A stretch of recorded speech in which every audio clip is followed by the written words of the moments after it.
내가 그의 이름을 불러주기 전에는 그는 다만 하나의 몸짓에 지나지 않았다. 내가 그의 이름을 불러주었을 때 그는 나에게로 와서 꽃이 되었다. 내가 그의 이름을 불러준 것처럼 나의 이 빛깔과 향기에 알맞은 누가 나의 이름을 불러다오. 그에게로 가서 나도 그의 꽃이 되고 싶다. 우리들은 모두 무엇이 되고 싶다. 너는 나에게, 나는 너에게 잊혀지지 않는 하나의 눈짓이 되고 싶다. 꽃, 김춘수.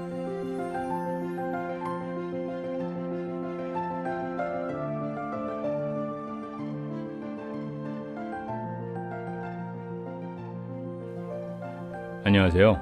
시 읽는 별선생입니다. 오늘은 너무 유명한 시죠. 의미와 무의미의 사이를 오고 간 김춘수 시인의 꽃으로 시작합니다. 무의미한 존재인 몸짓은 내가 이름을 불러주는 행위를 통해서 유의미한 존재인 꽃으로 거듭나게 됩니다. 사람들 사이의 관계는 늘 그렇게 형성되는 거죠. 관계와 의미에 대한 통찰을 담고 있는 시입니다. 김춘수 시인은 1922년 경상남도 통영에서 태어납니다. 일본 유학 시절 불온 사상을 가졌다는 이유로 대학에서 퇴학당했는데요. 귀국한 후에 마산 중고등학교에서 교사로 재직합니다. 사실 김춘수의 시는 어렵습니다. 굉장히 난해해요. 그의 시는 처음에는 존재의 본질과 의미를 탐구하는 철학적 사유를 바탕으로 한 시를 썼고요. 나중에는 일상적인 관념에서 벗어나 무의식의 이미지들을 나열하는 무의미시를 모색하기도 합니다. 여하튼 다양한 시대로 현대시의 영역을 넓히는데 크게 기여하죠. 5공화국 시절에는 비례대표 국회의원으로 잠시 정계에 몸담기도 했어요. 나중에 그는 스스로 후회했는데요. 문학과 정치, 그의 시처럼 다소 난해한 결합이긴 합니다. 김춘수 시인은 9편의 연작시를 통해서 이중섭 화백의 삶을 그려냈습니다. 머리에 바다를 이고 살아야 했던 불행했던 천재화가 이중섭의 이야기를 들어봅니다.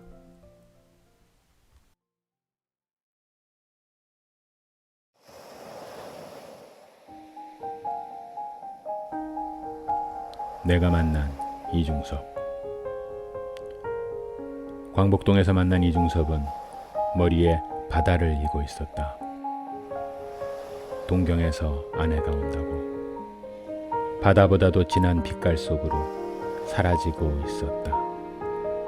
눈을 씻고 보아도 길 위에 발자국이 보이지 않았다. 한참 뒤에 나는 또 남포동 어느 찻집에서 이중섭을 보았다. 바다가 잘 보이는 창가에 앉아 진한 어둠이 깔린 바다를 그는 한 뼘 한 뼘 지우고 있었다.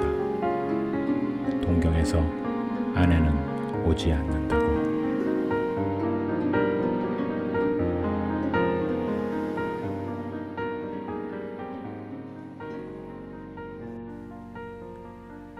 김춘수 시인이 쓴 이중섭의 이야기는 가난하고 불행한 화가라는 실제 사실 이전에 머리에 바다를 인 아내와의 일상을 그리워하는 하나의 인간을 중심으로 그려집니다. 이중섭은 소로 잘 알려진 서양 화가죠. 일본에서 미술을 공부하고 화가로 활동하다가 일본 여인과 결혼했는데요.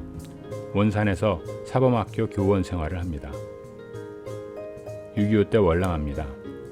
부산을 거쳐서 제주도로 피난을 가서 모진 고생을 해요. 전쟁이 한창이던 1952년에 끼니도 제대로 잊지 못하는 고통스러운 생활이 계속되자 부인은 아이들과 함께 일본으로 돌아갔죠. 이중섭은 가족에 대한 그리움과 가난 속에서 정신분열증까지 앓다가 1956년에 사망합니다. 화자가 광복동에서 만난 이중섭은 머리에 바다를 이고 있었답니다. 아내를 만난다는 기대 때문이었겠죠.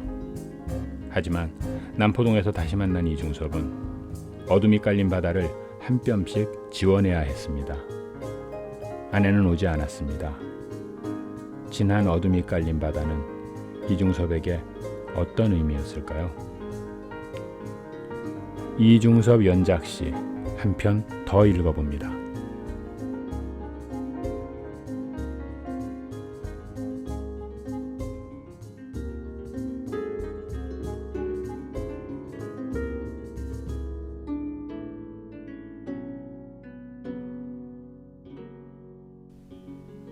이중섭 3.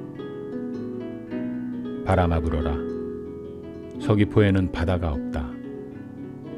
남쪽으로 쓸리는 끝없는 갈대밭과 강아지 풀과 바람아 네가 있을 뿐 서귀포에는 바다가 없다. 아내가 두고 간 부러진 두 팔과 멍든 발톱과 바람아 네가 있을 뿐 가도 가도 서귀포에는 바다가 없다. 바람아 불어라.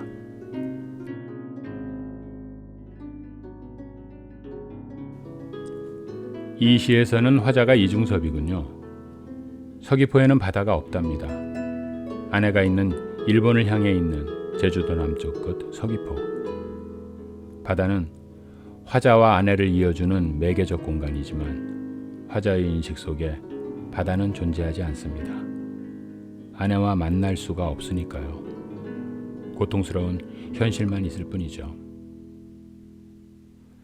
이번에 읽을 작품은 이미지를 통해 작가의 관념을 드러내고자 했던 시 인동립입니다.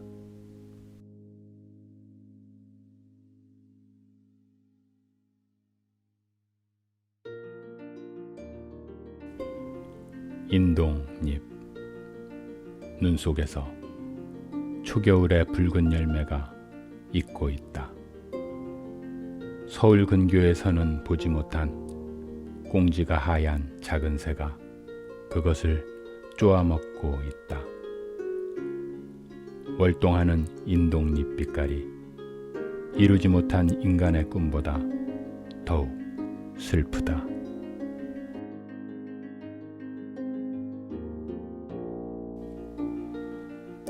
눈 속의 붉은 열매, 그것을 쪼아먹는 꽁지가 하얀 작은 새. 푸른색의 인동잎이 이미지의 핵심을 이룹니다. 인동잎은 이 겨울을 이겨낼 수 있을까요? 열매를 쪼아먹히는 고통을 극복하고 새 봄을 맞을 수 있을까요? 흰색과 붉은색, 인동잎의 푸른색의 강렬한 색채 대조가 시적 상황에 생동감을 높여주고 있네요. 김춘수 시인이 프랑스 초현실주의 화가 샤갈의 그림 나와 마을을 보고 쓴 시 샤갈의 마을에 내리는 눈입니다. 이 시에 나오는 샤갈의 마을은 상상으로 만들어진 공간인데요. 작가는 이 공간에 이질적인 시어들을 결합해서 참신한 이미지를 생성했네요. 샤갈의 마을에 내리는 눈 읽으면서 마무리합니다. 고맙습니다.